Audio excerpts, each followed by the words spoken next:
Radio उड़ान के updates लेने के लिए इस चैनल को सब्सक्राइब कीजिए और इस वीडियो को ज्यादा से ज्यादा लाइक कीजिए और शेयर कीजिए। For more info log on to www.radioudan.com। अगर आप अनएम्प्लॉयड हैं और डिजिटल मार्केटिंग में करियर बनाना चाहते हैं तो योगेश सोनार लेकर आए हैं आपके लिए एक ऐसा ही कोर्स जिसमें आपको सोशल मीडिया मार्केटिंग, गूगल विज्ञापन, यूट्यूब और फेसबुक मार्केटिंग, ब्लॉगिंग से रिलेटेड ऑनलाइन प्रशिक्षण दिया जाएगा। योगेश सोनार गूगल एवं Microsoft certified digital marketing trainer और कंसल्टेंट हैं और हजारों डिसेबल्ड और नॉन डिसेबल्ड को ट्रेनिंग करवाकर प्लेसमेंट दिलवा चुके हैं। इस कोर्स में डिसेबल्ड को भारी कंसेशन दिया जा रहा है और ये कोर्स हिंदी, इंग्लिश और मराठी भाषा में किया जा सकता है। मिस्टर योगेश से जुड़ने के लिए आज ही संपर्क करें। व्हाट्सएप नंबर 9595421670 या फिर मेल करें yogessonar.nmu@gmail.com पर।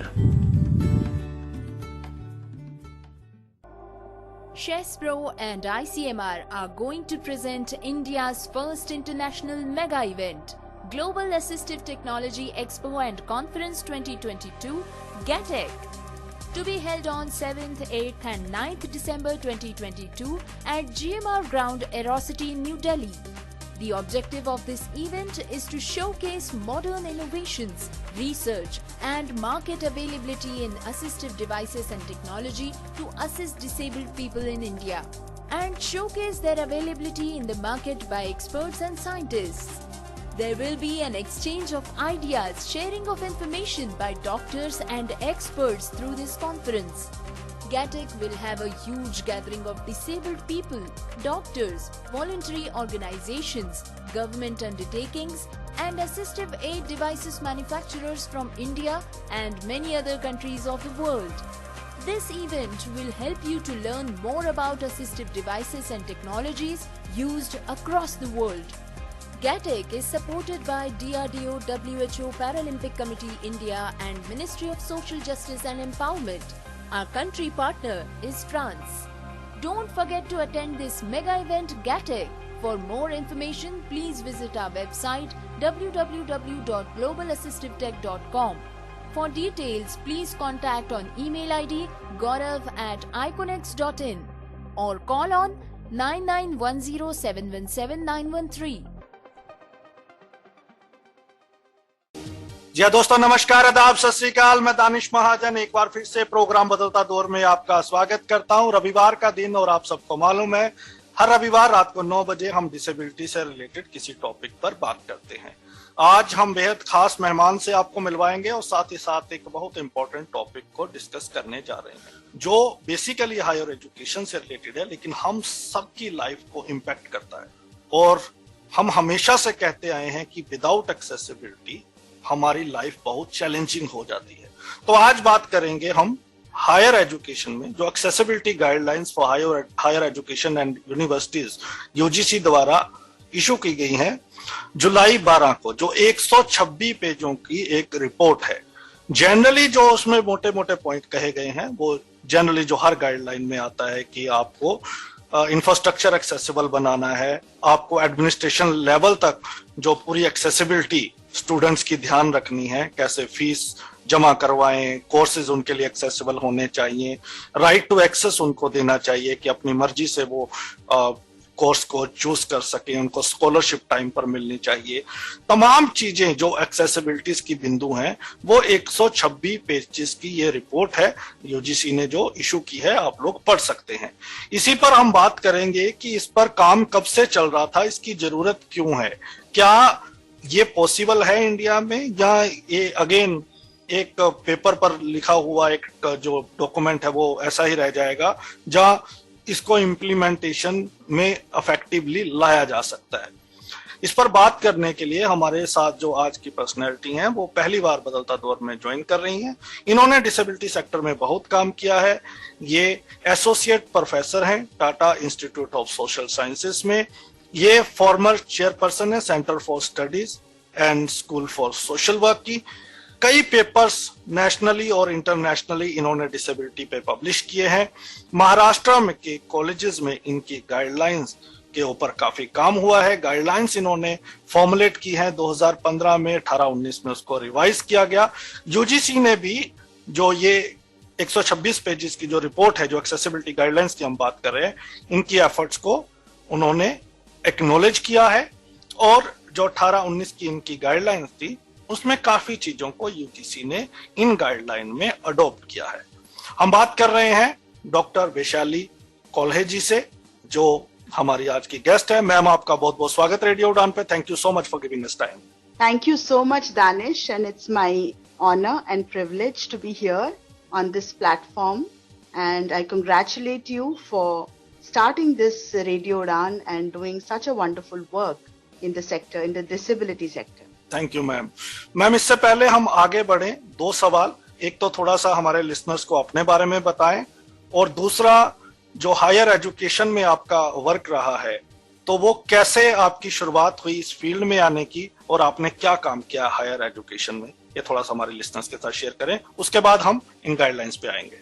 Right. So, thank you, Danish, for inviting me. And once again, so basically, मैं भी Tata institute of social sciences की स्टूडेंट रही हूँ, और 1998 में पास आउट हुई, और उसके बाद जिसमें मैंने medical and psychiatric social work किया, और उससे पहले मैंने अपना graduation speech therapy and audiology में किया फ्रॉम अली यावर जंग national institute for speech and hearing disability. मैंने अली यावर जंग इसलिए ज्वाइन किया था क्योंकि मेरे भाई को स्टटरिंग प्रॉब्लम था, तो मैंने स्पीच थेरेपी कोर्स इसी कमिटमेंट के साथ किया कि जैसे मेरे भाई को ये प्रॉब्लम हुआ वैसे और बच्चों को ना हो। और वो सब, ये सारी डिसेबिलिटी सेक्टर से इस तरह से मैं जुड़ी हुई हूँ, और पिछले 2002 से मैं TISS में काम कर रही हूँ एज ए लेक्चरर। और डिसेबिलिटी सेक्टर में काम करते हुए बहुत मतलब 20 साल से ज़्यादा हो गए हैं। सो बेसिकली ये जो आज का जो आपका टॉपिक है, higher education and accessibility in universities, तो इस पे मैंने काम शुरू किया 2010 में, जब मेरे Tata institute of social sciences के जो स्टूडेंट्स थे उनको मैं देख रही थी, जो डिसेबल्ड स्टूडेंट्स थे उनको मैं देख रही थी कि उनको काफ़ी सारे दिक्कतें का सामना करना पड़ता था। तो वो देखते देखते मुझे ऐसा लगा कि उसके ऊपर मैं 1-to-1 लेवल सॉल्यूशंस हम लोग कोशिश करते थे कि जो भी कुछ हो हम उनके लिए कर पाएं। और वो मुद्दों के साथ काम करते करते मुझे ऐसा लगा कि इसको एक ऑर्गेनाइज्ड वे में लेके जाना चाहिए।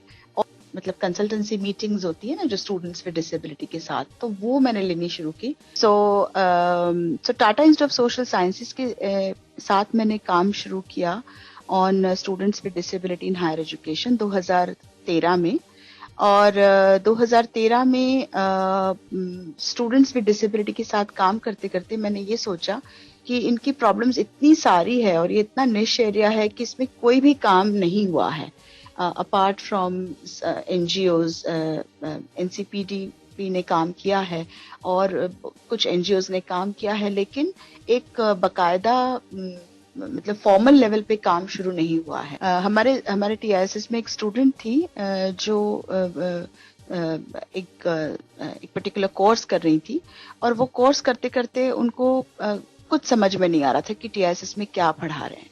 तो 3 महीने के बाद वो मेरे पास आई और उन्होंने कहा कि मुझे कुछ समझ में नहीं आ रहा टाटा इंस्टीट्यूट में क्या पढ़ा रहे हैं।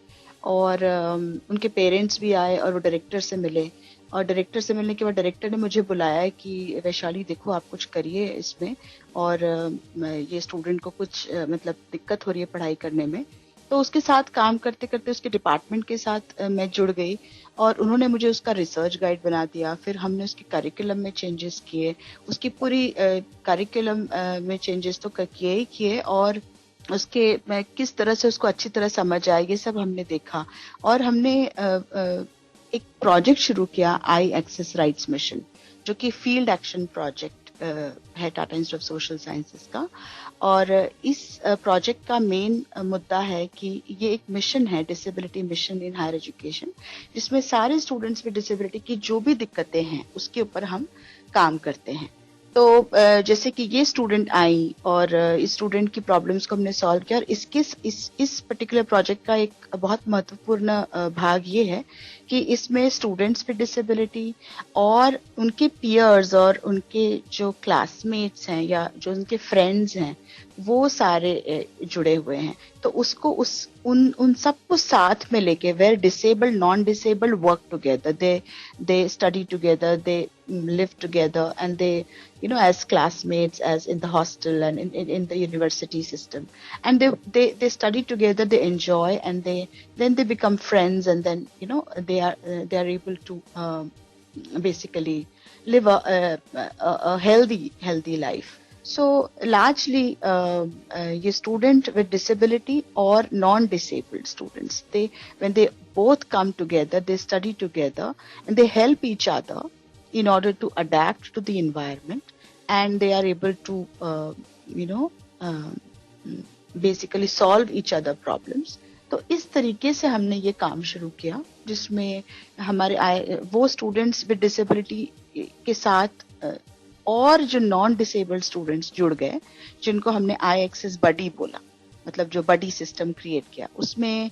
तो ये जो स्टूडेंट तो इस स्टूडेंट को के बडीज, इस तरह के सारे स्टूडेंट्स आ गए, उनके साथ बडीज बन गए, और वो बडीज आफ्टर डिनर वो उनको पढ़ाते थे, मतलब ट्यूटरिंग करते थे। तो इस तरह से उनके जो उनके प्रॉब्लम्स आ रहे थे पढ़ाई में या उनके ओवरऑल एडजस्टमेंट में, अडेप्टेशन में, वो सारे धीरे धीरे दूर होते गए। And she came out in a flying colours, you know, in her examination. और तो इस तरह से बहुत सारे मुद्दे जो स्टूडेंट्स विद डिसेबिलिटी से जुड़े हैं इन यूनिवर्सिटी सिस्टम, क्योंकि सबसे मेन मुद्दा ये है कि उनको यूनिवर्सिटी में आना ही बहुत मुश्किल है, बहुत ही एक क्या कहते हैं ना, बहुत ही डिफिकल्ट टास्क है, लेबरस टास्क है उनके लिए आना। और वो यहाँ पहुंच गए और उसके बाद कुछ भी नहीं, उनके लिए कोई फैसिलिटी नहीं, कोई बुक्स उनके लिए एक्सेसिबल नहीं है, हॉस्टल उनको मिलते नहीं है।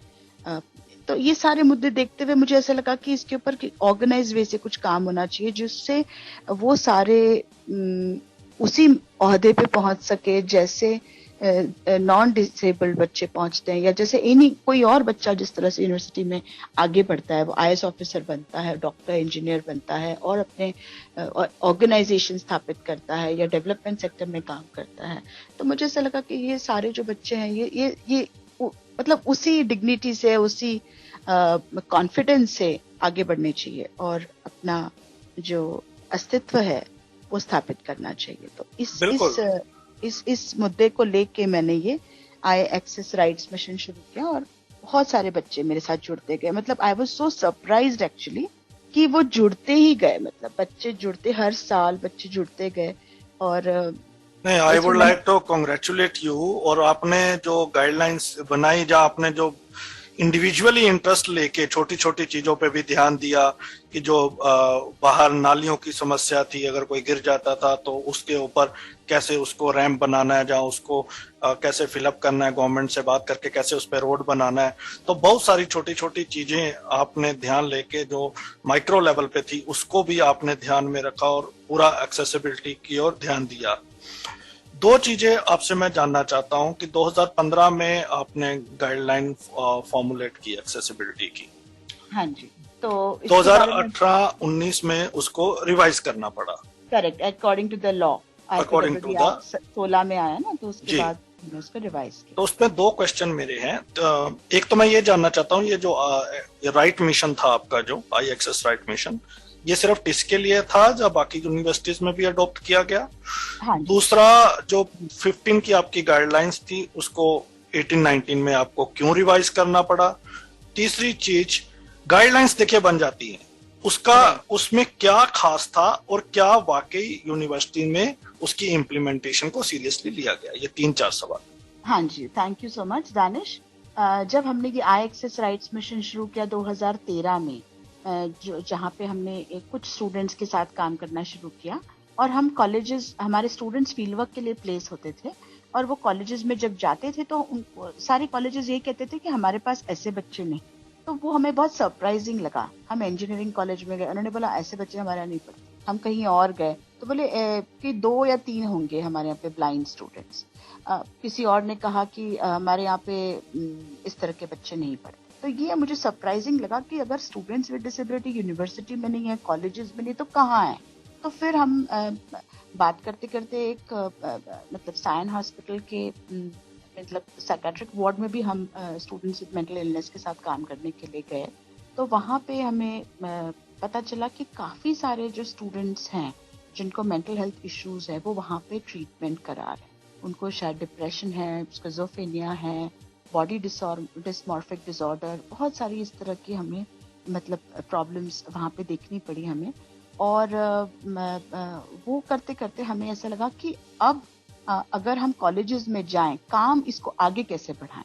तो हमने कहा कि जब तक हम इसको एक गाइडलाइंस, सोशियो लीगल गाइडलाइंस या कॉल फॉर एक्शन नहीं बनाएं, तब तक हम इसके साथ, हम इस मुद्दे के साथ आगे बढ़ ही नहीं सकते। तो हमने कुछ वॉलंटियर्स जो लॉ पढ़ रहे थे, तो उनको हमने इनवाइट किया और उनके साथ हमने काम किया। और हमने फिर कुछ लॉ प्रोफेसर्स थे, उनके साथ भी हमने कंसल्टेशन किया।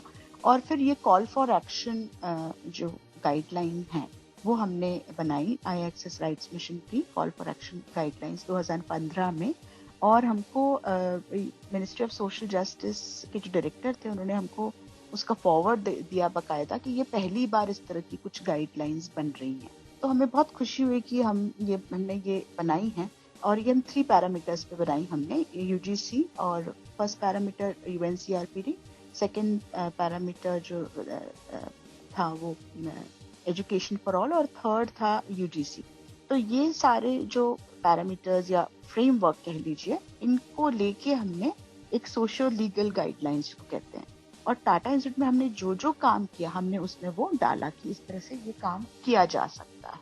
तो वो गाइडलाइन को फिर हमने मिनिस्टर ऑफ एजुकेशन थे मिस्टर विनोद तावड़े, उनको हमने दिया। तो उनको हमने रिक्वेस्ट की कि प्लीज इसको महाराष्ट्र में आप इम्प्लीमेंट करें। तो उन्होंने एग्जाम कंट्रोलर्स की मीटिंग्स बुलाई महाराष्ट्र की, उसको लेके 6 महीने हमारे उनसे कंसल्टेशंस हुई और उसमें काफी स्टेट के लोगों को भी बुलाया गया, जिसमें हमने कहा कि एग्जामिनेशन में बड़ी प्रॉब्लम होती है। तो एग्जामिनेशन के 21 टाइप्स ऑफ डिसेबिलिटी की उसमें चर्चा हुई। और तब तो 2015 और 16 के बीच में तब हमारा 14 का ही लॉ था, मतलब जो लॉ भी नहीं था, ड्राफ्ट था। तो उसमें 19 डिसेबिलिटी थी, तो हमने 19 डिसेबिलिटी पे हम काम कर रहे थे। उसके बाद फिर 2016 में ये एक्ट आ गया। तो ये जो तो फिर हमने 21 प्रकार की डिसेबिलिटी, मैंने रिक्वेस्ट किया उनको कि 21 प्रकार की डिसेबिलिटी पे एग्जामिनेशन रूल्स बनने चाहिए। तो फिर उन्होंने हमको बोला कि आप ही इसको आगे लेके जाएं। तो हमने स्टूडेंट्स विद डिसेबिलिटी की स्टेट लेवल की मीटिंग बुलाई और उसमें हमने ये डिस्कस किया कि क्या क्या उनको चाहिए, क्या क्या उनके मुद्दे हैं और क्या क्या उनके प्रॉब्लम्स आते हैं उनको एग्जामिनेशन में। तो वो हमने फिर जो जॉइंट सेक्रेटरी सिद्धार्थ खरात, तो उनको मैंने सारे जो 21 डिसेबिलिटी के जो एग्जामिनेशन के मुद्दे थे उनको लिख के दिए, उनको ड्राफ्ट करके दिए। तो फिर उन्होंने उसको एक्सेप्ट किया और पहली बार 4 मार्च 2017 को एक GR गवर्नमेंट ऑफ महाराष्ट्र ने निकाला, department of higher and technical education ने, जो उच्च शिक्षण के ऊपर परीक्षा स्वरूप के ऊपर जो गाइडलाइन, जो उनके रिक्वायरमेंट्स है, प्रोविजंस है, वो उन्होंने पहली बार, आई थिंक वो इंडिया का पहला GR होगा जिसमें 21 प्रकार के डिसेबिलिटी के एग्जामिनेशन के रूल्स हैं और प्रोविजंस, उनको हर डिसेबिलिटी को, हर डिसेबल्ड बच्चे को क्या क्या रिक्वायरमेंट है। जैसे कि ब्लाइंड अगर हैं तो उनको स्क्राइब चाहिए, उनको मतलब जो भी उनकी जो रिक्वायरमेंट्स हैं, एक्सेसिबल बुक्स चाहिए, उनकी जो एग्जामिनेशन है कि अगर वो लिख नहीं पा रहे हैं तो उनको कंप्यूटर प्रोवाइड किया जाना चाहिए। तो इस तरह से वो जो GR था 4/3/2017 का, इसमें जनरल गाइडलाइंस थी और डिसेबिलिटी स्पेसिफिक गाइडलाइंस थी। तो जनरल में कि इसका एग्जामिनेशन सेंटर उसके घर के पास होना चाहिए, उसको 3 मिनट्स, उसको 3% ग्रेस मार्क्स मिलना चाहिए उसके सब्जेक्ट में, उसको जो एग्जामिनेशन है वो ओरल, राइटिंग, डेमोन्स्ट्रेशन इस तरह कंप्यूटर से दे सकता है, प्रैक्टिकल एग्जाम्स, मतलब ये सारे ऑप्शंस थे उसमें कि वो अलग अलग प्रकार से एग्जाम, क्योंकि राइटिंग एग्जाम मांगते हैं ना, तो उन्होंने ये भी लिखा कि ओरल एग्जामिनेशन की भी प्रावधान होना चाहिए।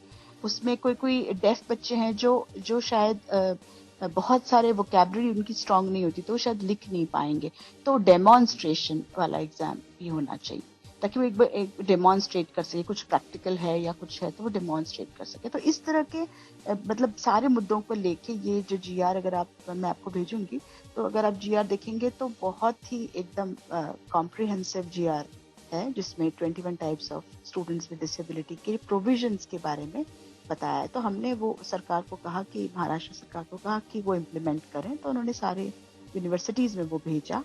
और हम नागपुर यूनिवर्सिटी में गए थे, वहाँ पे एक बच्चा 10 साल से वो ग्रेजुएशन नहीं कर पा रहा था, 2 नंबर से उसका जा रहा था, मतलब बाहर फेल हो रहा था। तो वो जीआर मैंने एग्जाम कंट्रोल को दिखाया, उसने मेरे साथ मतलब बहुत फाइट किया, वो कंट्रोलर ने। उन्होंने बोला आप कौन है हम बताने वाली, तो हमने उनको बकायदा जीआर दिखाया। और चूंकि हमको वाइस चांसलर ने इनवाइट किया था, तो वो मतलब थोड़ा सा क्या कहते हैं ना, मतलब अगर ऊपर वाले लोग बोलें तो नीचे वाले सब फॉलो करते हैं, तो उन्होंने वो फॉलो किया और वो बच्चा पास हो गया विद इन 2 days। उसका पूरा जो कॉम्प्लेक्स उसका इशू था, बिकॉज ऑफ दैट जीआर वो बच्चा पास हो गया। तो मुझे ऐसा लगा कि अगर हम जा रहे हैं, वो बच्चा 10 साल से मतलब पास ही नहीं हो पा रहा है बिकॉज 2 नंबर, और वो ब्लाइंड बच्चा था।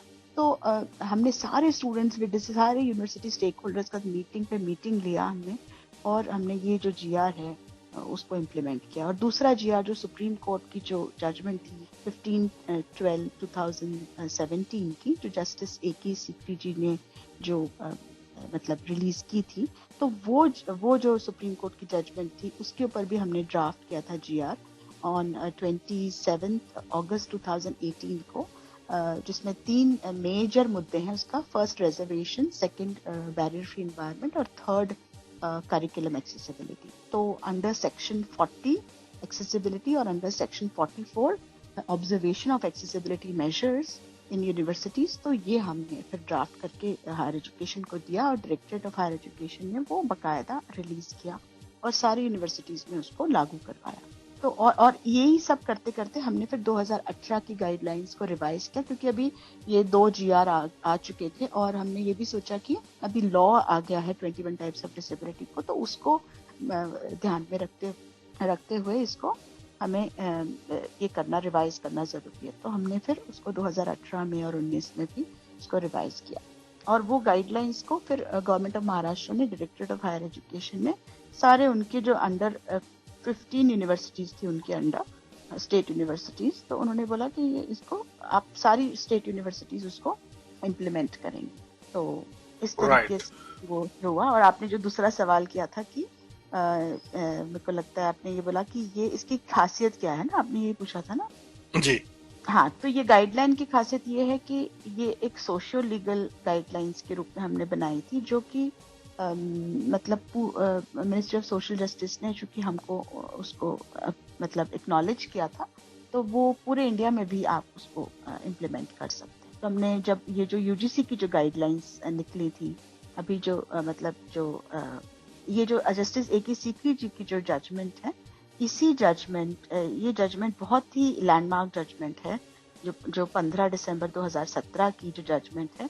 इसी जजमेंट में बोला गया था कि टाइम बाउंड मैनर में सारी यूनिवर्सिटीज को एक्सेसिबल बनाया जाए, और हर यूनिवर्सिटी हर 3 महीने का रिपोर्ट, सब मतलब 3 महीने का अहवाल जिसको कहते हैं ना, प्रोग्रेस रिपोर्ट बनाएंगी कि उन्होंने क्या क्या काम किया और क्या क्या इम्प्रूवमेंट किए, चाहे वो सारी बिल्डिंग्स एक्सेसिबल बनाए, वेबसाइट एक्सेसिबल बनाए, सारी उनके जो फैसिलिटीज हैं यूनिवर्सिटी में वो एक्सेसिबल बनाए, उनका करिकुलम जो है person with deafness, person with blindness, person with low vision, और persons with other disabilities like mental illness, और कोई और अदर डिसेबिलिटीज, विजिबल भी होती हैं, इनविजिबल भी होती हैं सारी डिसेबिलिटीज, तो सबके लिए वो एक्सेसिबल बनाई जाए। तो ये एक बहुत खासियत थी। और सुप्रीम कोर्ट मतलब वो जस्टिस A.K. सिकरी जी ने बोला था कि 2 साल के अंदर आपको बनानी है मतलब एक्सेसिबल, तो उसके लिए ऑलरेडी टाइम निकल गया था। तो I am very happy that अभी जो मतलब जस्टिस चंद्रचूड़ जो हमारे ऑनरेबल जस्टिस हैं, उन्होंने बहुत अच्छा स्टेप लिया कि उन्होंने यूजीसी को डायरेक्शंस दिए कि आप ये जो जजमेंट है इसको इम्प्लीमेंट करिए। और पहली शुरुआत जो उसमें कही गई कि आप गाइडलाइंस बनाइए यूनिवर्सिटीज के लिए, ताकि वो एक मतलब एक रूल बुक बन जाए और सारी यूनिवर्सिटीज उनको फॉलो करें। तो I am very happy that university, ये जो जस्टिस चंद्रचूड़ जी ने ये जो of honourable supreme court of India, उन्होंने ये जो डायरेक्शन दिया UGC, and UGC has taken a very good step to formulate these guidelines by appointing the experts of India in formulating this guideline. Right. So very happy to see that. तो कई landmark judgments हैं जो justice Chandrachud के द्वारा आई हैं। बिल्कुल, और बहुत ही प्रोएक्टिवली, वाइब्रेंटली वो डिसेबिलिटी सेक्टर के साथ जुड़े हुए हैं और राइट बेस्ड अप्रोच के साथ चीजों को इम्प्लीमेंट करवा रहे हैं। बिल्कुल। तो ये हम लोगों के लिए एक सौभाग्य की बात है कि वो हमारे समय में है और हम देख रहे हैं, और बाकी भी बहुत सारे लोगों को उनसे सीखने की जरूरत है इस फील्ड में जो उनकी अप्रोच है। मैडम ये बताएं मुझे कि अब से मैं जानना चाहता हूँ, फिर से लौट के आऊंगा आपकी ये 2015 वाली गाइडलाइंस के ऊपर, लेकिन उससे पहले थोड़ी सी बात करते हैं। ये जो गाइडलाइंस आई हैं, कॉम्प्रिहेंसिव गाइडलाइंस, कैसे देखती हैं आप? Are you satisfied with this guidelines? जो अभी 126 पेजों की रिपोर्ट है, तो वो जो सारी चीजें हम चाहते हैं, जो पैमाना होता है एक्सेसिबिलिटी का, उसके ऊपर ये खरा उतरती हैं? मुझे ऐसे लगता है कि ये शुरुआत है, और अगर UGC is set up these guidelines और by inviting all the experts, तो मुझे ऐसा लगता है कि एक शुरुआत है और बहुत अच्छी शुरुआत है। क्योंकि देखो, गाइडलाइंस तो बन जाती है जैसे आपने कहा, लेकिन इम्प्लीमेंट नहीं। तो ये इम्प्लीमेंट करने के लिए बहुत जरूरी है कि यूजीसी को अभी दूसरा स्टेप लेना पड़ेगा कि कुछ एक्सपर्ट्स उनको और अपॉइंट करने पड़ेंगे, मे बी स्टेट वाइज और मे बी सेंट्रल लेवल पे, जो यूनिवर्सिटीज को ये बताएं कि ये गाइडलाइंस कैसे इम्प्लीमेंट की जाए, है ना। तो उन्होंने 10 चैप्टर्स जो हैं उसके मतलब जो गाइडलाइंस में दिए हुए हैं, तो वो तो काफी अच्छे तरह से उन्होंने कॉम्प्रिहेंसिव वे से उन्होंने लिखा है।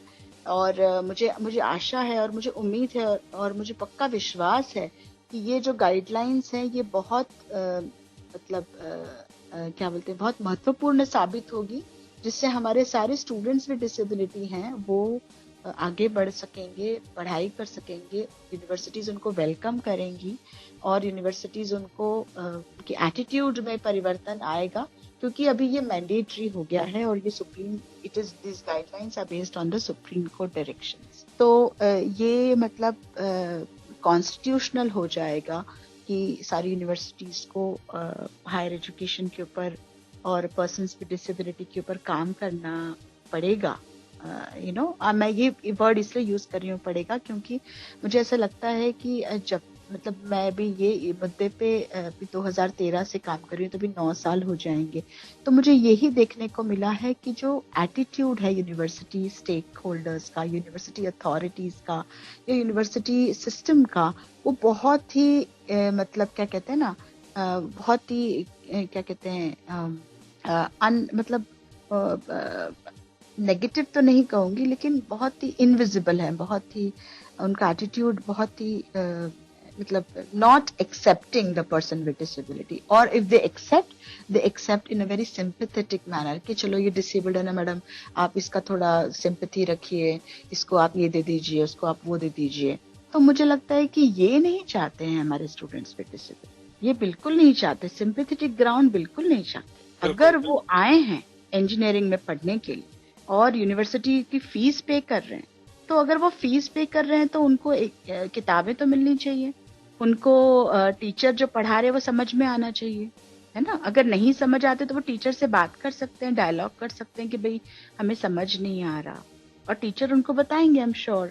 लेकिन अभी क्या हो रहा था कि मतलब ना कोई एक्सेप्टेंस ही नहीं है स्टूडेंट्स विद डिसेबिलिटी का। जैसे मैंने आपको बताया कि हमारे यहाँ ऐसे बच्चे नहीं पढ़ते, या हमारे यहाँ मतलब इस तरह के बच्चे नहीं पढ़ते हैं, या हम क्या करें अगर वो उनको नहीं आ रहा है।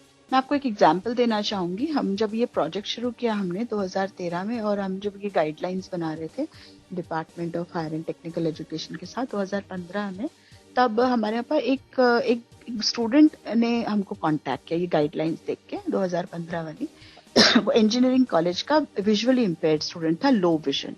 तो उसकी मम्मी जो थी वो फ्रूट्स की मतलब फ्रूट सेलर थी, और वो मतलब उन्होंने पूरा अपना लाइफ देखे बच्चे के लिए 1.5 लाख रुपए जमा करके उसकी फीस भरी। तो ये बच्चा एडमिशन ले लिया, लेकिन उसको ब्लैक बोर्ड पे क्या है वो दिखाई नहीं देता। तो उसने टीचर को बोला कि सर मुझे नहीं दिखाई देता। तो अपने आप उसने खोज के एक ऐसी संस्था का नाम निकाला जो ये सारे असिस्टिव डिवाइसेस प्रोवाइड कर। तो उन्होंने जब ये डिवाइसेस का कॉस्ट देखा तो 1,90,000 था उस डिवाइस का कॉस्ट। तो वो एडमिनिस्ट्रेशन वाले उनको क्या बोलते हैं, इंजीनियरिंग कॉलेज के वो बच्चे को क्या बोलते हैं कि तुम 1.5 लाख की फीस भरोगे और तुम मांगोगे इंस्ट्रूमेंट 1,90,000 का। तो तुम यहाँ पे हम लोग क्या करने क्या आए हो, तुम यहाँ पे तुमको पढ़ना है तो पढ़ो, नहीं तो नहीं मत पढ़ो। तो मतलब इस तरीके का जो व्यवहार है जो बच्चों के साथ हो रहा है।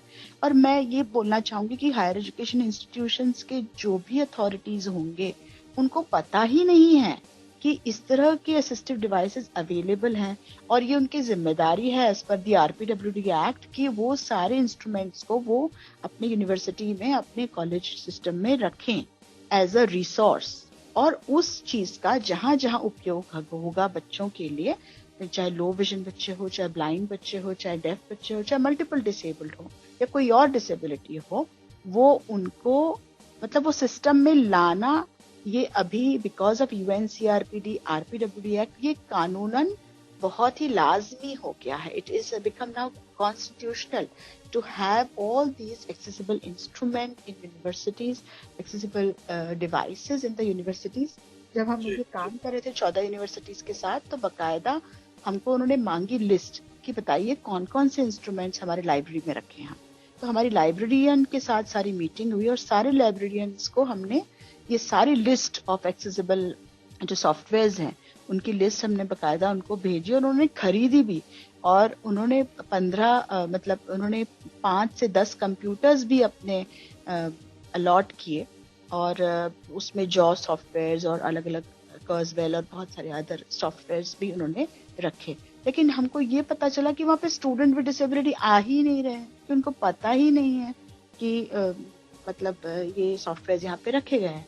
तो मतलब ये बताना चाहूंगी कि इतने सारे गैप्स है ना दानिश सिस्टम में, मतलब एक तो पता नहीं है, और अचानक से आप ये सॉफ्टवेयर्स भी ले आए, अचानक से ये किसी को बच्चे को भी पता नहीं है कि भाई ये सारी सिस्टम हमारी यूनिवर्सिटी की लाइब्रेरी में अवेलेबल है। तो ये बहुत सिस्टमैटिक लेवल पे इस पे काम करना पड़ेगा, और हर एक यूनिवर्सिटी का टीचर, हर एक यूनिवर्सिटी का लाइब्रेरियन, हर एक यूनिवर्सिटी का सिविल इंजीनियर, हर एक यूनिवर्सिटी की सारी अथॉरिटीज जवाबदारी लेंगी कि इस चीज को, इस गाइडलाइंस को, चाहे वो UGC की गाइडलाइंस हो, चाहे UNCRPD हो, चाहे कोई भी गाइडलाइंस हो डिसेबिलिटी की, उसको इम्प्लीमेंट करें, और उसको वो बच्चों को उसका उपयोग होना चाहिए, और बच्चे उसे पढ़ सकें और वो सक्षम बन सकें।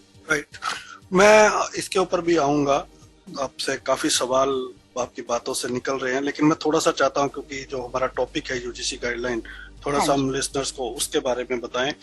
आपने कहा 10 चैप्टर है इसमें, तो इसमें जो मैंने आपसे पूछा था कि आपने कहा कि बिगिनिंग बहुत अच्छी है, तो थोड़ा सा हमारे लिसनर्स को बताएं आपकी क्या खास है इन 10 चैप्टर्स में, किन किन पैरामीटर्स पर काम करने की बात की गई है। राइट। सो ये अगर आप देखा जाए तो इस गाइडलाइंस के जो कमेटी के हेड हैं प्रोफेसर गौरव रहेजा, जो IIT रुड़की में प्रोफेसर हैं और हेड ऑफ द डिपार्टमेंट हैं आर्किटेक्चर एंड प्लानिंग। तो आई एम वेरी लकी कि मैंने उनसे ही सारी एक्सेसिबिलिटी सीखी है, और उनको मैंने इनवाइट किया था 2013 में Tata institute of social sciences में एक्सेसिबिलिटी ऑडिट करने। तो एक्सेसिबिलिटी ऑडिट करते करते मैंने उनसे ये सारे जो रिकमेंडेशंस किस तरह से करते हैं ये सारी मैंने सीखी उनसे, और मैं भी बहुत खुश हूँ कि ये जो गाइडलाइंस बनाई है इसको वो हेड कर रहे हैं, बिकॉज वो एक तरह की पर्सनालिटी है जो बहुत सहजता से, बहुत इन डेप्थ जाके हर चीज को एक्सप्लेन करते हैं, और काफी क्या कहते हैं वेरी वेरी साइंटिफिक और प्रेगमेटिक वे से वो चीजों को रखते हैं। सुभाष वशिष्ठ जी भी हैं इसमें, जो कि सुप्रीम कोर्ट में जो सीनियर लॉयर हैं और काफ़ी सारे सक्षम और बहुत सारे प्रोजेक्ट से जुड़े हुए हैं, और एक्सेसिबिलिटी में भी वो बहुत ज़्यादा एक्सपर्टीज उनकी हासिल है। तो इस तरह के जो सारे डॉक्टर हिमांशु दास हैं जो डायरेक्टर हैं national institute for visually disabled के, तो वो भी काफ़ी काम कर चुके हैं इस सेक्टर में। डॉक्टर अमिताभ मिश्रा हैं जो इग्नू के एजुकेशन डिपार्टमेंट के हेड ऑफ द डिपार्टमेंट हैं। तो ये सारे जो दिग्गज लोग हैं, ये सारे एक साथ मिलके आए और इस गाइडलाइंस पे उन्होंने काम किया। And how can I forget mister Deepen Manocha ji, जो कि फाउंडर हैं डेजी फोरम ऑफ इंडिया के और सक्षम के, जिन्होंने एक्सेसिबिलिटी की जो सारी एक्सपर्टीज हैं, स्पेशली फॉर विजुअली इम्पेयर्ड और स्पेशली फॉर मतलब ना लो विजन, तो वेबसाइट एक्सेसिबिलिटी से लेकर के एक्सेसिबल डिवाइसेस बनाने से लेकर के सारी एक्सपर्टीज उनको हासिल है। आई एम वेरी हैप्पी दैट उन्होंने सुगम्य पुस्तकालय जो है उन्होंने ही और टीसीएस के साथ मिलके, जो चारू दत्त जी हैं वो भी टीसीएस के एक्सेसिबिलिटी के हेड है, तो उनके साथ मिलके उन्होंने ये जो गाइड सुगम्य पुस्तकालय बनाया, जिससे सारी यूनिवर्सिटीज की जो किताबें हैं वो एक्सेसिबल फॉर्मेट में आ। तो ये जो सारे लोग हैं जो इस कमिटी के जो कोर टीम है, एक्सपर्ट टीम, तो इन्होंने जो ये जो गाइडलाइन बनाई ये तो बहुत ही ज्यादा अच्छी मतलब टीम है, पर उन्होंने काफी मेहनत करके ये जो गाइडलाइंस हैं वो बनाई हैं। और आई एम वेरी हैप्पी दैट मैंने भी मेरी जो 2015 की और 18-19 की गाइडलाइंस भेजी थी यूजीसी को on their public notice to send the recommendations, तो वो सब भी मैंने भेजी थी। और तो वो सब इन्होंने काफी सारे पॉइंट्स इंक्लूड किए हैं। तो इस जो आपने यूजीसी की जो और आई एम वेरी हैप्पी दैट जो यूजीसी ने Tata institute of social sciences को एक्नॉलेज किया है for preparing this guidelines, so I'm very happy about it. तो इस आपने जैसे कहा कि इस गाइडलाइंस में क्या है, ऐसे क्या खास बात है और किस तरीके से वो इम्प्लीमेंट की जाएंगी, तो मैं बताना चाहूंगी कि इसमें टोटल 10 चैप्टर्स हैं। और इफ यू लुक एट, अगर आप पहले देखिए, सब पहला चैप्टर ही accessibility in higher education institutions के ऊपर है, जिसमें सबसे इंट्रोडक्टरी वो चैप्टर है, जिसे बताया कि एक्सेसिबिलिटी है क्या और how to create accessibility and inclusive policy perspectives. तो ये चूंकि ये फर्स्ट चैप्टर है, तो मैं इसमें थोड़ा सा ऐड करना चाहूंगी मेरा एक छोटा सा experience when I was working with मतलब ये 2018 की जब गाइडलाइंस बनाई, तो मुझे कॉल आया मेरे department of higher and technical education से, डॉक्टर मिस्टर सिद्धार्थ खरात का जॉइंट सेक्रेटरी। उन्होंने बोला कि मैडम आपको आना है कल, हमारे सेक्रेटरी से मिलना है और आपको पूरी आप हमें मदद करें ये इस पे गाइडलाइंस कैसे बनाएं। तो जब मैं उनके ऑफिस पहुंची तो मुझे पता चला कि हाई कोर्ट में एक केस PIL फाइल हुआ है मिस काले, जो ऑर्थोपेडिकली डिसेबल्ड हैं, जो स्टूडेंट हैं, और वो केस जो कि फाइल हुआ है, तो the higher education department has to respond to that. जब उनको रिस्पॉन्ड करने की बात आई तो उन्होंने फिर हमको ये गाइडलाइंस मांगी, बहुत सारे उन्होंने ये सवाल जवाब किए, तो हमने उनको इस तरह के ये जो GRs हैं ये ड्राफ्ट करके दिए और बहुत सारे इस तरह के ये सब काम करके दिए हमने उनको, यूनिवर्सिटीज में क्या क्या मतलब किस तरह से वो मतलब एक्सेसिबल बनाएं। तो उसमें जो पहला GR था जो वो ये जो 27/8/2018 का, तो वो हमने मिनिस्ट्री में मतलब बैठ के ही वो ड्राफ्ट किया था, क्योंकि चूंकि जस्टिस AK सीकरी की गाइडलाइंस में मतलब जो जजमेंट थी उसकी उसमें वाकिफ थी, तो मैंने उनको वो ड्राफ्ट करके दिया, तो उन्होंने तुरंत रिलीज किया और सारी यूनिवर्सिटी में लागू कर दिया। तो मैं ये छोटा सा एक्सपीरियंस शेयर करना इसलिए चाह रही हूँ क्योंकि मैं क्योंकि ये जब तक ये जुडिशरी में मैटर नहीं जाता है तब तक सारे दरवाजे खुलते नहीं। तो इस बात का मुझे हमेशा खेद रहता है कि if the disabled community has to fight, they have to go either High Court or Supreme Court. Means what is happening to their life? How can the disability issue be so invisible that you don't, that the person with disability has to go to the judiciary to solve their problems. So so this is what bothered me. और मैं ये बोलना चाहूंगी कि ये जो कि ये केस हुआ इसलिए सारी यूनिवर्सिटीज की मीटिंग्स हुई, तो हमारी ये 14-15 यूनिवर्सिटीज के साथ हमने पूरे 2 साल काम किया कि उनकी क्या क्या फैसिलिटीज होनी चाहिए राइट फ्रॉम, और हाँ, हर यूनिवर्सिटी में हम खुद गए और उनके वाइस चांसलर, रजिस्ट्रार और उनकी सारी यूनिवर्सिटी अथॉरिटीज को हमने सेंसिटाइज किया, ट्रेन किया। और ये करते करते हमें एक बात ध्यान में आई कि अभी तो हमने ये डिस्कशन कर लेंगे, लेकिन उसके बाद क्या। तो ये सारी मेरी जो मीटिंग्स होती यूनिवर्सिटी से, उनके साथ हम डिस्कशन कर लेंगे, लेकिन आफ्टर द जब ये मीटिंग्स खत्म हो जाएंगी तब क्या होगा। तो मैंने इसीलिए ये सोचा कि इसके ऊपर एक पॉलिसी बनानी चाहिए, disability policy in higher education.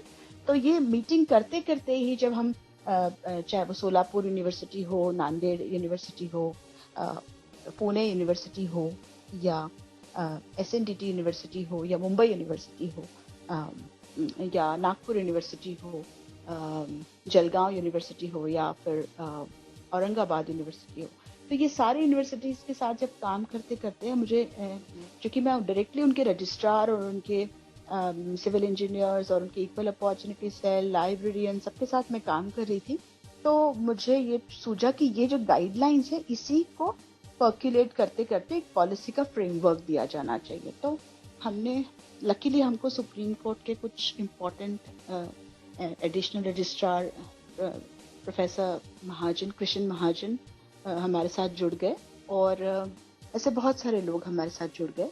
तो प्रोफेसर्स, लॉ प्रोफेसर्स और विजुअली इम्पेयर्ड प्रोफेसर्स जो जैन सर हैं, और देशपांडे सर थे national law university of Nagpur के, तो वो भी हमारे साथ जुड़े थे। वो he is late professor now, meaning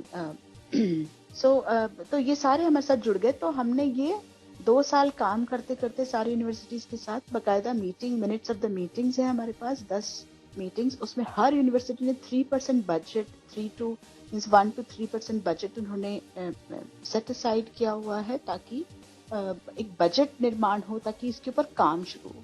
तो सारी यूनिवर्सिटीज ने अपने रैम्स बनाए, अपने लाइब्रेरीज को एक्सेसिबल बनाया, उसमें कुछ यूनिवर्सिटीज ने अपनी वेबसाइट्स के ऊपर काम शुरू कर दिया।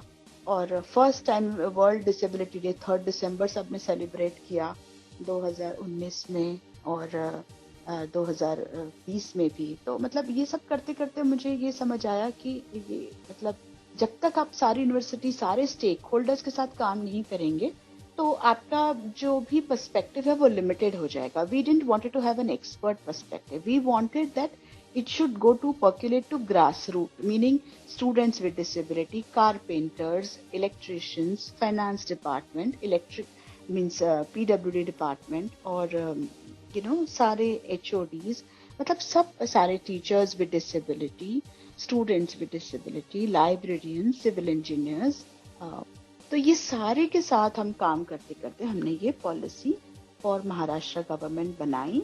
और चूंकि हमारे साथ लीगल एक्सपर्ट्स जुड़े हुए थे, तो हम we were very lucky and fortunate.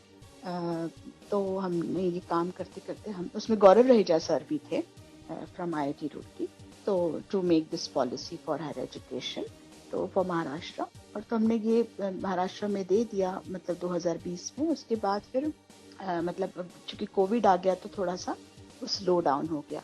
तो और मिस्टर आठवले अपने जो मिनिस्टर हैं, उन्होंने बकायदा लेटर दिया, जो state minister of social justice के थे मिस्टर मुंडे, और हायर एजुकेशन के मिनिस्टर मिस्टर सावंत, उन दोनों को लेटर दिया कि this policy should be released at the earliest. तो मतलब इस तरह से थोड़ा, और वही पॉलिसी मैंने UGC को भी भेजी, और वाइल दिस पब्लिक नोटिस, ताकि हम जो भी काम कर रहे हैं वो हमारी कंट्री के लिए उपयोगी हो और सारे स्टूडेंट्स विद डिसेबिलिटी के लिए। तो मुझे ये बोलना है कि जब तक आप ये घुस के काम नहीं करते हैं, जाके बकायदा यूनिवर्सिटीज के साथ, अथॉरिटीज के साथ और स्टूडेंट्स के साथ, और उनकी प्रॉब्लम्स को आप देखते नहीं हैं, तब तक आप इस गाइडलाइंस को इम्प्लीमेंट नहीं कर सकते हैं। तो इस गाइडलाइन जो UGC ने अभी बनाई है 2022 में, जुलाई 2022 में, तो ये गाइडलाइंस बहुत अच्छी गाइडलाइंस हैं और काफ़ी डीप लेवल पे इस पे स्टडी हुई है। थोड़ी कमियां कभी कभी रह जाती हैं। तो अभी मेरी बात हो रही थी प्रोफेसर गौरव रहेजा से, तो उन्होंने कहा कि हो सकता है थोड़ी कमियां रह गई होंगी, लेकिन मुझे ऐसा लगता है कि ये बहुत अच्छी शुरुआत है और आई एम वेरी श्योर कि हर यूनिवर्सिटीज ये गाइडलाइन को इम्प्लीमेंट करने की शुरुआत करेगी और धीरे धीरे सिस्टम्स एस्टैब्लिश होंगे ताकि इसके इम्प्लीमेंटेशन सिस्टम का मैकेनिज्म्स का डेवलप होना बहुत ज़रूरी है। जैसे कि ट्रेनिंग की सारी यूनिवर्सिटीज़ को ट्रेन करना बहुत ज़रूरी है कि ये गाइडलाइन इम्प्लीमेंट कैसे करें। तो सारी लाइब्रेरीज़ को एक्सेसिबल कैसे बनाएं।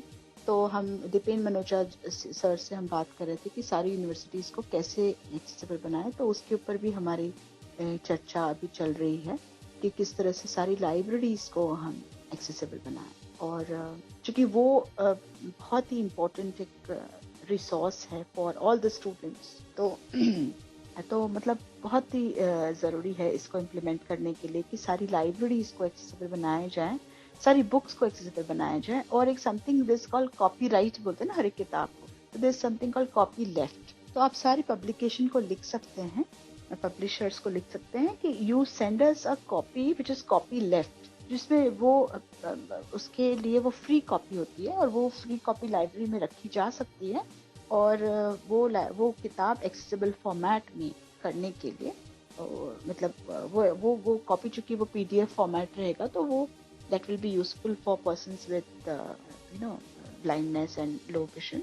एंड उसको under the Marrakesh treaty for persons with print disability को भी आप उसको मतलब उस मार्केज ट्रीटी को इम्प्लीमेंट करते हुए you can ask all these books to the publishers to a free copy so that it will be useful for all the students with disability. तो की जरूरत नहीं है, मतलब आपके एक फैसिलिटी आपके लिए अवेलेबल की गई है under the Marrakesh treaty. And आपको पता होगा ना Marquez print disability for persons with print disability के लिए उपयोगी है। बिल्कुल। तो क्योंकि अब हमारे पास समय की कमी भी है, तो मैं थोड़े से दो चीजें आपसे थोड़ा ब्रीफली अगर आप हमें बताएं, जैसे आपने पहले चैप्टर का दिया, तो फिर question will remain the same. In guidelines में क्या खास है स्पेसिफिकली जो हम यूजीसी की गाइडलाइंस पे कर रहे हैं, और क्या आपको लगता है कि जैसे आपने बताया कि ट्रेनिंग की जरूरत है, बजट की जरूरत है, तो क्या इसके लिए कोई टाइम बाउंड है आपको लगता है, या फिर ये एक और डॉक्यूमेंट बन के रह जाएगा?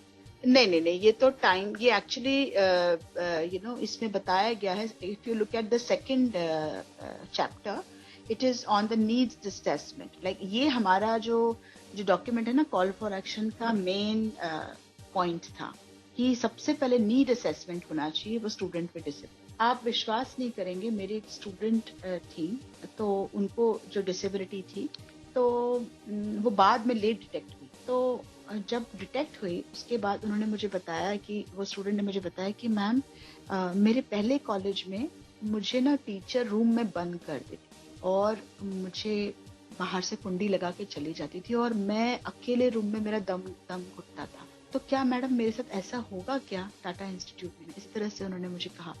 तो मैं इतनी शॉक हो गई कि ये स्टूडेंट विद डिसेबिलिटी कितनी सारे प्रॉब्लम से गुजरते हैं।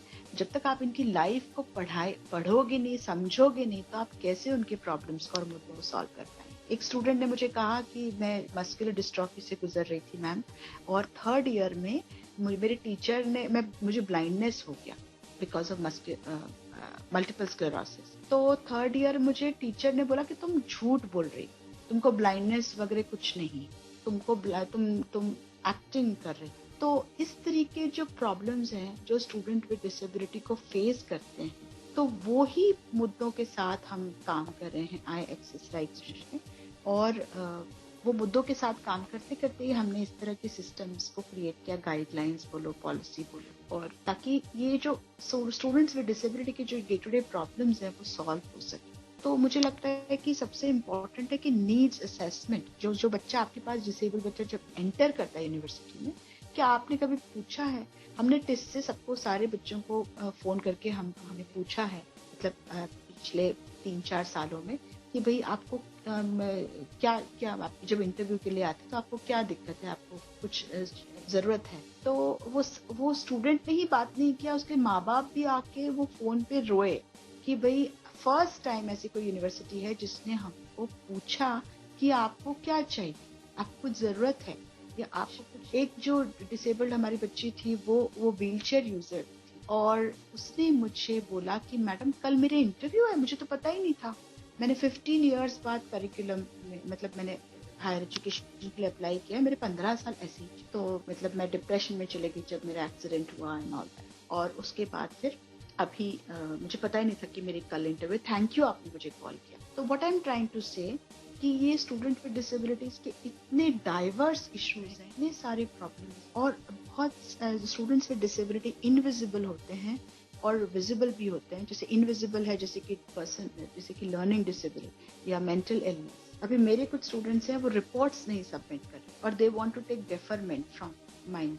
तो मैंने जब अंदर घुस के उनके साथ काम करना शुरू किया तब मुझे पता चला, वो उन्होंने बताया कि ma'am actually I am on medication. तब मुझे पता चला कि, तो फिर मैंने उनको रोका, मैंने उनको पकड़ के रखा, मैंने बोला तुम छोड़ के मत जाओ, तुम रुको। तो इस तरीके का सिस्टम्स ना जब तक आप क्रिएट नहीं करते हैं यूनिवर्सिटीज में, तब तक आप उनकी नीड्स को आप समझते नहीं है, उसको सॉल्व नहीं करते, तब तक आप उनके प्रॉब्लम्स को या उनको क्या सहूलत दे सकते। तो मुझे लगता है कि ये बहुत जरूरी है कि आप उनके सारे स्टूडेंट्स विद डिसेबिलिटी के नीड्स को समझें, उनके साथ डीप लेवल पे जाके काम करना बहुत जरूरी है। Deep level in the sense कि इन डेप्थ काम करना उनके साथ बहुत जरूरी है, ताकि उनके प्रॉब्लम्स को समझा जा सके और उनको सर्विसेज दी जाए। ये सब चीजें जो है ना, वही मुझे लगता है कि नीड्स असेसमेंट का मतलब है।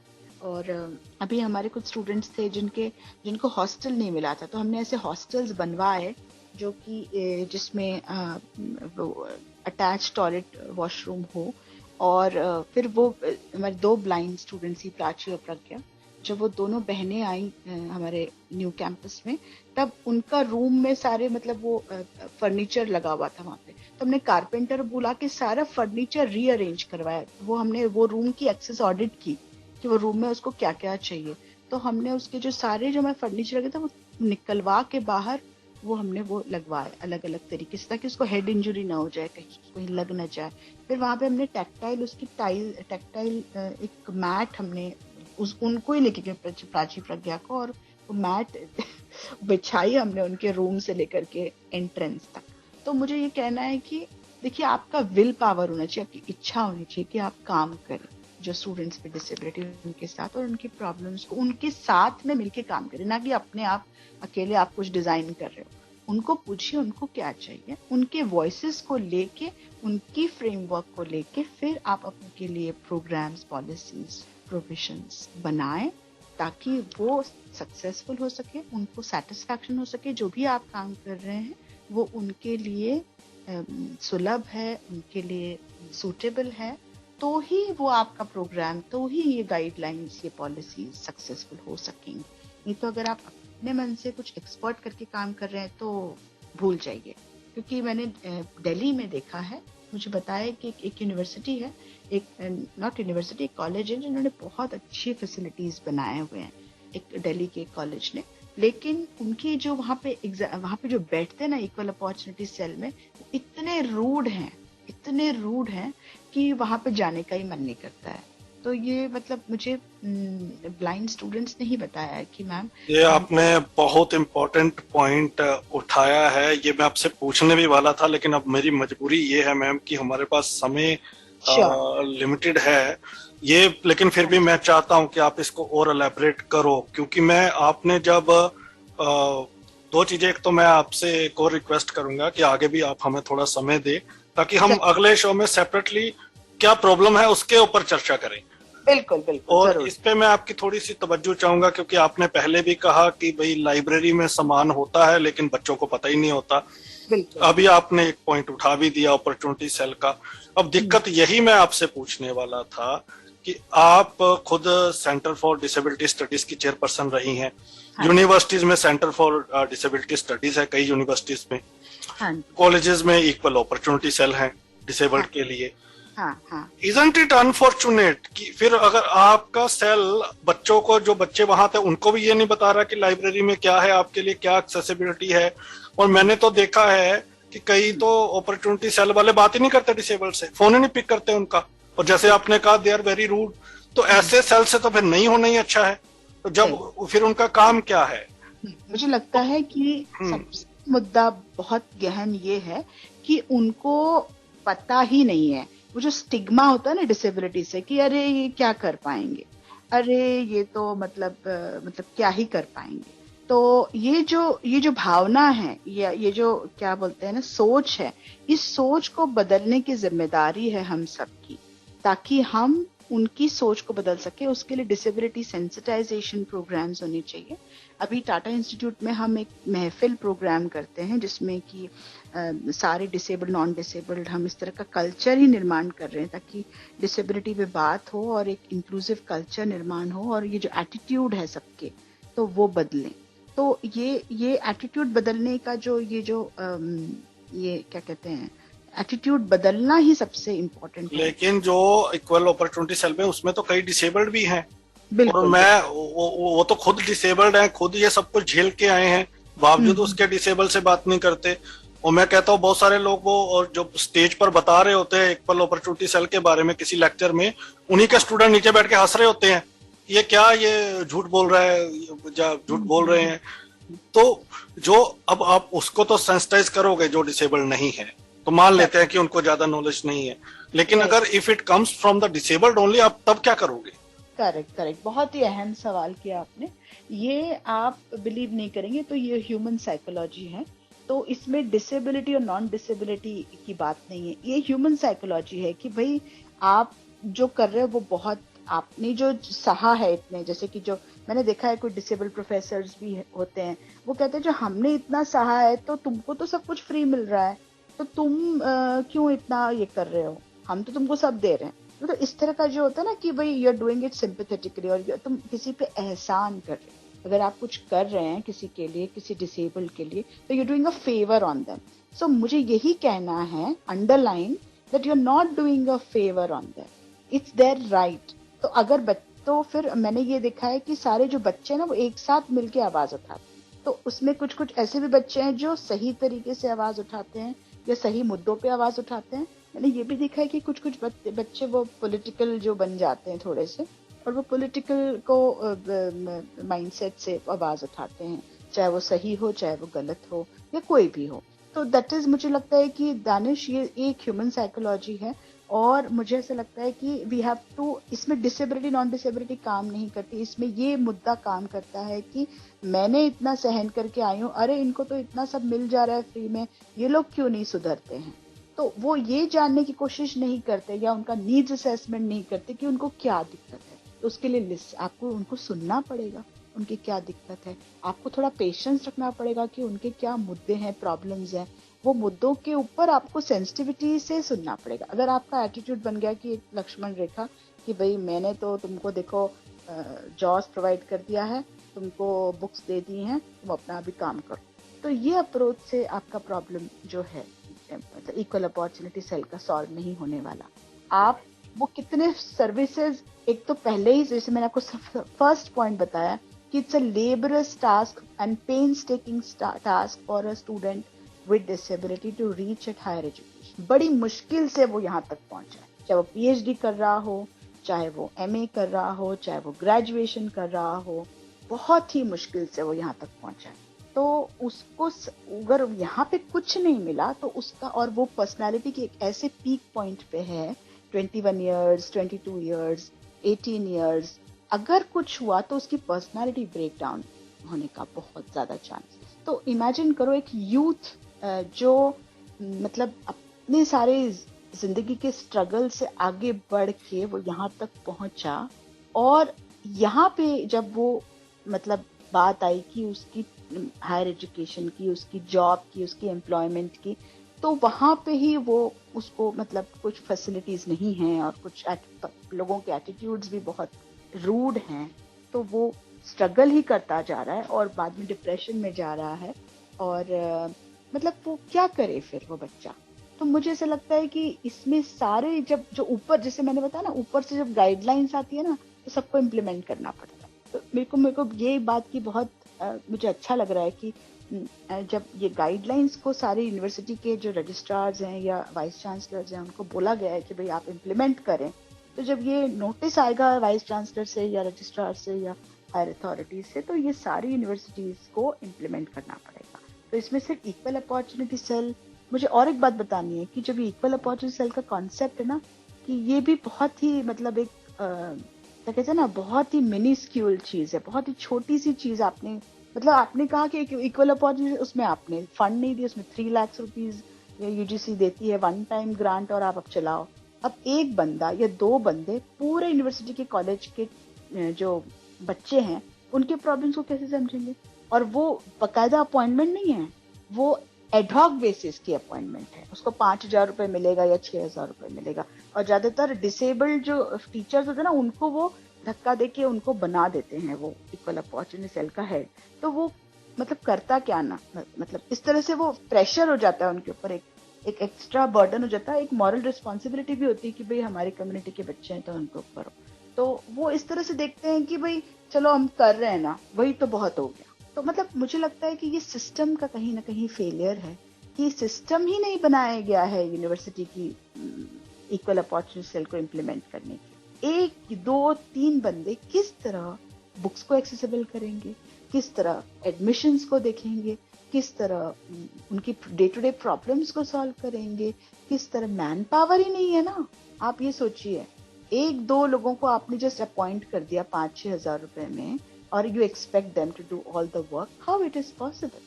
It's not possible. So university has to create a system, a mechanism by which you can implement these guidelines in a professional way. We are not asking a favor. A student with disability is not asking a favor. They are also paying the fees. नहीं, they are also paying the fees. They are also paying everything. अगर उनको free of cost भी अगर हो जाता है तो 5% बच्चे अगर डिसेबल्ड आ रहे हैं, वो भी बड़ी मुश्किल से, ठीक है ना, अपना पूरा ये करके, मतलब जोर लगा के यहाँ तक पहुंच रहे हैं, तो आपकी जवाबदारी बनती है कि आप उनको कुछ फैसिलिटीज, जो बेसिक मिनिमम फैसिलिटीज हैं, वो प्रोवाइड करें।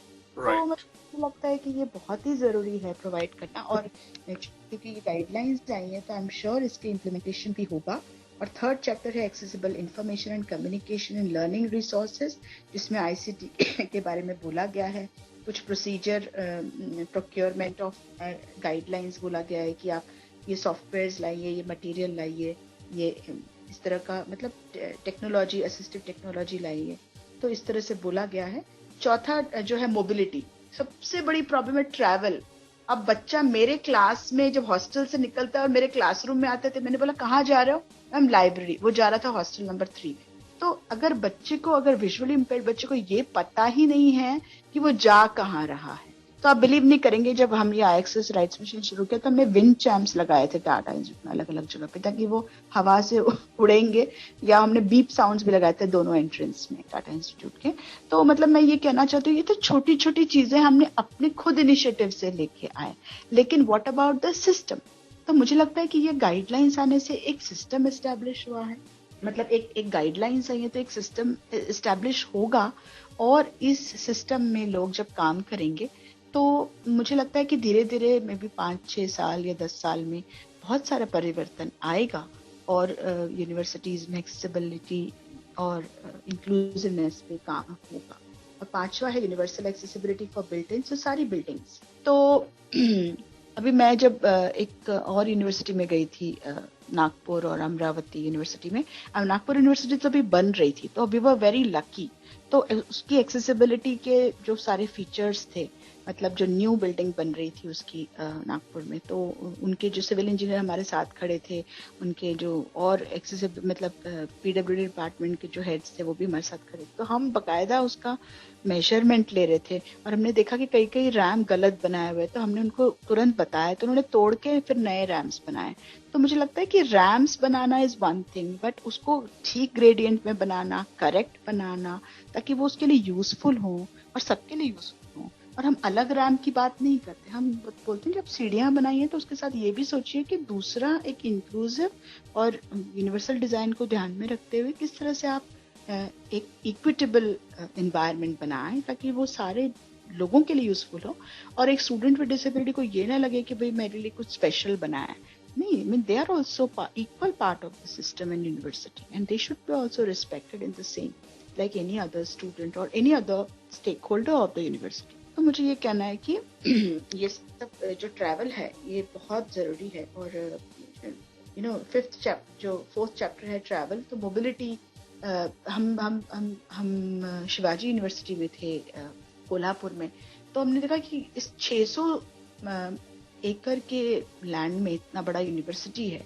तो उन्होंने क्या किया, उन्होंने एक एंट्रेंस में जो बच्चा डिसेबल्ड आता है तो वो उन्होंने एक गाड़ी एक तरह से रखी है वहां पे, इवन जलगांव यूनिवर्सिटी में. तो उन्होंने वो गाड़ी से वो बच्चा अपने क्लासरूम या अपने डिपार्टमेंट में पहुंच जाता है. वहाँ पे इलेक्ट्रिक गाड़ी है या इस तरह के कुछ तो उन्होंने व्हीकल रखा है. तो मेरे को ये बोलना है कि इस तरह के इंतजाम आपको हर यूनिवर्सिटी में करने पड़ेंगे ताकि बच्चा ट्रैवल कर सके, उसको क्लासरूम से. मतलब वही मैं कहती हूँ ना, फेवर नहीं कर रहे हैं आप बच्चों के ऊपर. देखो, अगर वो डिसेबल्ड के लिए फैसिलिटी, तो और भी बच्चे अगर इनको कुछ दिक्कत है, कुछ फ्रैक्चर है या कुछ है और कोई दिक्कत है, वो भी बच्चे आ जाएंगे. या जिन बच्चों को जो मतलब सारे बच्चों का फायदा होगा ना. तो इंक्लूजन और एक्सेसिबिलिटी करने की ब्यूटी ये है कि अगर आप डिसेबल्ड बच्चों के लिए कुछ करेंगे ना, तो उसका फायदा सारी स्टूडेंट कम्युनिटी को. तो मैंने ये रियलाइज किया टाटा इंस्टीट्यूट में काम करके और आई एक्सेस राइट्स मिशन के साथ काम करके कि अगर मैं डिसेबल्ड बच्चे के लिए अगर छोटा छोटा कुछ करती हूँ, जैसे कि एक हमारे बच्चे थी, उसको फाउंडेशन कोर्स बहुत डिफिकल्ट था, तो हमने एग्जाम पेपर उसका रिलीज करा दिया. तो एग्जाम पेपर रिलीज करा दिया तो 800 बच्चे इतने खुश हो गए. वो बोले कि एग्जाम पेपर रिलीज हो गया, वाह क्या बढ़िया बात हो गई. तो मतलब मुझे ये बोलना है कि अगर आप छोटी छोटी चीजें करते हो ना, तो उससे सारे बच्चों का फायदा होता है. और अगर आप देखा जाए कि स्पेशल एजुकेशन है और इंक्लूसिव एजुकेशन, तो स्पेशल एजुकेशन क्या कहता है कि एक स्पेशल तरीके से उसको पढ़ाओ ताकि वो फटाफट सीखे. इंक्लूसिव एजुकेशन क्या कहता है कि वो स्पेशल एजुकेशन की ही चीजें अगर एक इंक्लूसिविटी के एनवायरनमेंट में हो तो वो अच्छे से पढ़ सकता है. तो मुझे लगता है कि अगर कुछ स्पेशल एजुकेशन की जो बातें हैं या कुछ टेक्निक्स हैं या कुछ करिकुलम है या उनकी एक पेडागोजी है, अगर उसको ही इम्प्लीमेंट किया जाए क्लासरूम में, जो कि स्टूडेंट्स विद डिसेबिलिटी को पढ़ाने के वक्त, तो वो अगर स्टूडेंट विद डिसेबिलिटी फटाफट सीखेगा तो इमेजिन करो और बच्चे कितने फटाफट सीखेंगे. Speed of learning will increase, no. अगर आप कुछ पेडागोजीज यूज करते हैं जो इंक्लूसिव हैं, एक्सेसिबल हैं, तो कितने फास्ट बच्चे सीख सकते हैं और कितने तेजी से सबका कॉम्प्रिहेंशन हो सकता है. और एक क्रिएटिव वे से, एक एक्सपीरियंशियल वे से, एक अच्छी तरीके से, ताकि आपको मजा आए पढ़ने में, आप सबके साथ, सब डाइवर्स बच्चों के साथ आप पढ़ सकें और मिलजुल के रह सकें, एक साथ मिलके एंजॉय कर सकें कॉलेज लाइफ और यूनिवर्सिटी लाइफ. एक पर्सनालिटी बन सके जो एम्पावर्ड है, जो खुद को अपने आप को मेंटेन करने के लिए सक्षम है और आप कंट्रीब्यूट कर रहे हैं नेशन के लिए by earning, getting a employment and then through college और through university and then maintaining your life. तो मुझे ऐसा लगता है कि देखो, ये सारे जो चीजें हैं ये बहुत इम्पोर्टेंट हैं दानिश. और ये 6वां चैप्टर है जैसे करिकुलम एक्सेसिबिलिटी, तो मैंने बता ही दिया आपको. और 7वां चैप्टर है on accessible assessment and examination system. तो ये भी काफी बहुत जरूरी, मैंने एग्जामिनेशन के बारे में ऑलरेडी बात की थी ऑन GR फॉर महाराष्ट्र 4/3/2017. बहुत ही इम्पोर्टेंट GR था गवर्नमेंट ऑफ महाराष्ट्र. तो हम लोग we were fortunate that we were able to draft it for them. And then include the 9वां चैप्टर है इंक्लूसिव कैंपस लाइफ. तो ये तो बहुत, जो मैंने बताया, महफिल. और हमारे यहाँ पे ऑल्सो हमारे सेंटर में चैलेंजेस करके एक प्रोग्राम भी हमने किया जिसमें हम बच्चों को ब्लाइंड फोल्ड करते हैं, बच्चे व्हील चेयर पे भी जाते हैं. तो इस तरह से एक्सपीरियंशियल लेवल पे वो थोड़ा अच्छा महसूस करते हैं कि मतलब एक सेंसिटाइजेशन होता है एक लार्जर लेवल, जिसमें बच्चों को पता चलता है कि पर्सन विद डिसेबिलिटी इतने, जब हम 2 मिनट आंखों को ब्लाइंड फोल्ड नहीं कर सकते और अपने काम एक गेट से हम अपनी क्लासरूम तक नहीं जा सकते, तो इमेजिन करो कि स्टूडेंट विद डिसेबिलिटी जो विजुअल इम्पेयरमेंट से इम्पेयर्ड है, वो कैसे जाएगा, है ना, बिना किसी क्यू के, बिना किसी विजुअल क्यू के, टैक्टाइल क्यू के, मल्टी सेंसरी क्यू के कैसे पहुंचेगा. तो ये सारी चीजें जो हैं बहुत इम्पोर्टेंट है. और महफिल तो हमारे TISS का बहुत ही इम्पोर्टेंट प्रोग्राम है, जो हमारे सारे जो स्टूडेंट जो है नॉन डिसेबल्ड, डिसेबल्ड, सब एक साथ मिलके वो प्रोग्राम करते हैं इसमें। जब तो मैं I was so surprised that students ने ब्लाइंड फोल्ड डांस किया, ब्लाइंड फोल्ड भरतनाट्यम किया, ब्लाइंड फोल्ड करके उन्होंने मतलब मार्शल आर्ट्स किया, परफॉर्म किया, और कुछ बहुत सारा कुछ ब्लाइंड फोल्ड करके किया। तो मतलब इससे क्या होता है, एक कल्चर निर्माण होता है कि person with disability is important. एक हमारा स्टूडेंट था, उसने एक डेफ बच्ची की स्टोरी थी जिसके she suffered with all kind of violence and उसके हाथ काट दिए थे ताकि वो साइन लैंग्वेज करके कोर्ट में न जा सके, अपने आप को जस्टिस न दिलवा सके। तो एक साइन लैंग्वेज इंटरप्रेटर थे, उन्होंने, वो टीचर थे, तो उन्होंने कोर्ट में खड़े रह के उसको फेशियल एक्सप्रेशन सिखा, थिएटर स्किल्स यूज करके, ताकि वो करे। तो मतलब ये मेरा कहना है कि वो इस तरह से उसने वो एक्ट किया, मोनो एक्ट किया महफिल में, कि इस तरह से एक डेफ बच्ची अपने आप से जूझ रही है, इतने सारे प्रॉब्लम से अकेले जूझ रही है। तो इससे सेंसिटिविटी निर्माण होती है, और जो डेफनेस है या और कोई डिसेबिलिटी है, उसकी डिसेबिलिटी पे बात होती है। आप बताइए कितने यूनिवर्सिटीज में डिसेबिलिटी पे बात होती है ना, ये सबसे इम्पोर्टेंट बात। तो हम ये चाहते हैं, क्योंकि हमारा centre for disability studies and action है, जो इंडिया का पहला सेंटर है, जो यूजीसी ने हमें ग्रांट दी थी टू स्टार्ट दिस सेंटर, और हमने MA in disability studies and action social work course शुरू किया, और अभी हमारे 10 बैचेस पास आउट हो चुके हैं। तो ये जो सारे बच्चे हैं डिसेबिलिटी पे कोर्स कर रहे हैं, प्रोफेशनल कोर्स कर रहे हैं और काम कर रहे हैं सेक्टर में, तो हमें बहुत खुशी होती है कि इस सेक्टर पे बात हो रही है, इस काम और प्रमोट। अभी चूंकि ये गाइडलाइंस हैं, तो I am sure every university will start a centre for disability studies. Absolutely ये काम होगा, और इस तरह से जब मतलब इस तरह से जब कुछ चीजों को साइंटिफिक वे से पढ़ा जाएगा और उस पर बात होगी, तो वो बहुत अच्छी बात होगी। और दूसरी बात ये भी, हमने अभी test journal of disability studies and research हमने शुरू किया है, और अभी हमने इनॉग्रल इशू उसको पब्लिश कर दिया है 2021 का, जून 2021, वो वेबसाइट पे है। तो you can also write and publish articles on the field of disability and in a scientific way. So मुझे जब तक आप इस पे साइंटिफिक डिस्कशन नहीं करते हैं, साइंटिफिक बात नहीं करते हैं, उसको एक साइंटिफिक वे में उस फील्ड को आगे लेके नहीं जाते, तब तक उस पे काम होना बहुत मुश्किल है। और तो लास्ट चैप्टर आप बताएंगी इसका क्या है? जो है वही मैं बताने वाली थी आपको। तो लास्ट चैप्टर इसका, तो ये तो कैंपस लाइफ है। लास्ट चैप्टर है सबसे इम्पोर्टेंट, ग्रीवियंस सेल ना। तो ये देखिए, ये बहुत इम्पोर्टेंट है, क्योंकि देखिए ग्रीवेंसेस आती हैं और एक ग्रीवेंस सेल में चली जाती हैं, और उसका एक मतलब एक प्रोसीजर फॉलो होता है, लेकिन वो एक तरह से फुल वे से नहीं हो पाता है। तो हम जब ये पॉलिसी बना रहे थे और 14 यूनिवर्सिटीज के साथ काम कर रहे थे, तो डायरेक्टरेट ने बकायदा लेटर निकाला, और उन्होंने निकाला कि सारे कॉलेज में ग्रीवेंस सेल होना चाहिए, grievance and monitoring cell for students with disability. तो इस ग्रीवेंस का देखिए, अभी जब मैं बहुत सारी मैं ये 12 यूनिवर्सिटीज में मैं गई, और उनकी 12 यूनिवर्सिटीज की एक्सेसिबिलिटी एंड असेसमेंट रिपोर्ट हमने बनाई, जिसको हमने नाम दिया university accessibility and report, assessment report 2019। और वो बाकायदा हमने IACCESS राइट्स मिशन के सारे रिकमेंडेशंस वहाँ पे लिखे हैं, because we were working that with the directorate as a part of IACCESS rights mission. तो ये मिशन को आगे लेके जाने के लिए हमें बाकायदा वाइस चांसलर सर ने और रजिस्ट्रार सर ने उसमें ये लिखा, मैसेज दिया हुआ है सारी यूनिवर्सिटीज रिपोर्ट्स में कि भाई we will implement IACCESS rights mission guidelines and recommendations in our university in 2 years time. तो मेरे को ये बोलना है कि जब तक आप इस तरह से अंदर जाके सारे सिस्टम के साथ काम नहीं करते हैं, तब तक आप उसको वो आगे नहीं लेके जा सकते। तो उसमें बाकायदा ग्रीवेंस रिड्रेसल सेल भी हमने लिखा हुआ है कि उसमें सबकी ग्रीवेंस सुनी जानी चाहिए।